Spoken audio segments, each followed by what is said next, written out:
સુરતના ડુમસના ફાર્મ હાઉસમાં birthday party દરમિયાન ચાલતી દારૂ પાર્ટી પર પોલીસે દરોડા પાડ્યા છે। દારૂ અને બિયરની મહેફિલ માણતા 8 મહિલાઓ સહિત 20 થી વધુ લોકોની અટકાયત કરવામાં આવી છે।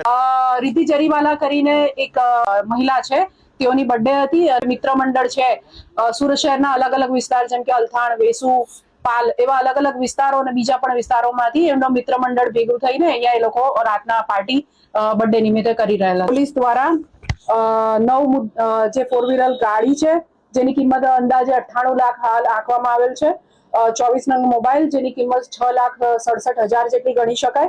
એમ મળી કુલ 1,04,67,000 જેટલો મુદ્દામાલ પોલીસ દ્વારા આ કામે પોલીસ સ્ટેશન ખાતે મુદ્દામાલમાં જમા કરાવવામાં આવેલ છે। ડુમસ પોલીસ સ્ટેશનનો સ્ટાફ ગતરોજ પેટ્રોલિંગમાં હતો અને બાતમી મેળવવાનો પ્રયત્ન કરેલ તે દરમિયાન અહીં હેડ કોન્સ્ટેબલને એક રાત્રિના યોજાનાર એક જે દારૂની મહેફિલ છે એ અંગે પાકી ચોક્કસ બાતમી મળતા પોલીસ ઇન્સ્પેક્ટર MV પટેલ અને એમની ટીમ દ્વારા ગઈકાલે રાત્રે સુલતાનાબાદ ખાતે આવેલા બાપુજીની વાડી જે ફાર્મ હાઉસ છે ત્યાં ગાડી રેડ કરવામાં આવેલ છે અને રેડ દરમિયાન કુલ 22 વ્યક્તિઓ દારૂની મહેફિલ કરતા પકડાઈ આવેલ છે। જે પ્રાથમિક પૂછપરછ દરમિયાન જણાઈ આવેલ છે કે આ લોકો જે એક લેડીની બર્થડે હતી એ બર્થડે ની અંદર એના માટે આ પાર્ટીનું આયોજન કરેલ હતું। પોલીસ દ્વારા મોડી રાત્રે 2:30 વાગે આ જે ફાર્મ હાઉસ છે તે ખાતે રેડ કરીને તમામ જે કાયદેસરની કાર્યવાહી કરવામાં આવેલ છે અને જે પ્રોહિબિશન એક્ટ છે એની સંબંધિત કલમો હેઠળ ગુનો દાખલ કરીને આગળની કાર્યવાહી કરેલ છે।